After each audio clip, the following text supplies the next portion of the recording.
What if upgrade timers in war robots are about to disappear completely? No more waiting hours, no more checking back tomorrow, and no more watching a 5-day upgrade timer slowly tick down. Pixonic is testing a completely new system called spare parts. And if the tests go well, upgrading your robots and weapons could become almost instant. According to the official announcement, this is being tested throughout Update 12.4. On accounts with the new system enabled, robots and their equipment can be upgraded instantly, similar to how Titan upgrades already work.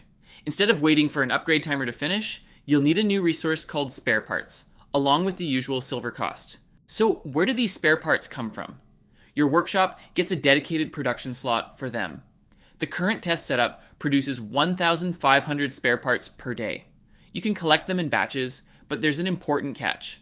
Once your storage reaches 1,500 produced parts, production pauses until you collect them. So yes, you're probably going to want to remember to check your workshop. Now here's where this gets interesting. According to the preliminary numbers, taking a Tier 4 robot through the listed upgrade path used to require about 83,820 minutes of upgrade time. With spare parts, that becomes 49,600 spare parts.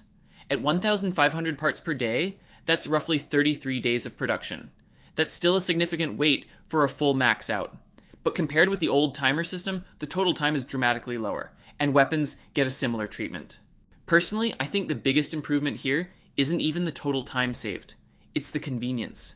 You could save up spare parts, choose the robot or weapon you actually want to upgrade, and push through multiple upgrades when you're ready. No more planning your entire upgrade path around timers. And for players with a huge warehouse full of underleveled weapons, this could be a massive quality of life improvement. But I wouldn't celebrate just yet. The community has already raised some important questions. First, the workshop production cap means you'll need to stay on top of collecting your spare parts. Second, gold can apparently be used to buy spare parts if you run out, but the final conversion and pricing are going to be extremely important. And third, removing the time bottleneck could simply expose another bottleneck, silver. So the real question isn't just, are upgrades faster? It's, how expensive will upgrading become? And that's why this test is much bigger than just adding another currency. Pixonic is potentially changing one of the oldest progression systems in war robots. If the balance is right, we could finally move away from upgrade timers and spend more time actually building our hangars. But if the resource economy is too restrictive, we might just be replacing one timer with another. This is still a test, so nothing is guaranteed for the live servers. I'm definitely going to test this system and see how fast we can actually progress. But what do you think? Should war robots remove upgrade timers permanently, or do you prefer the current system? Let me know in the comments, and I'll see you on the battlefield.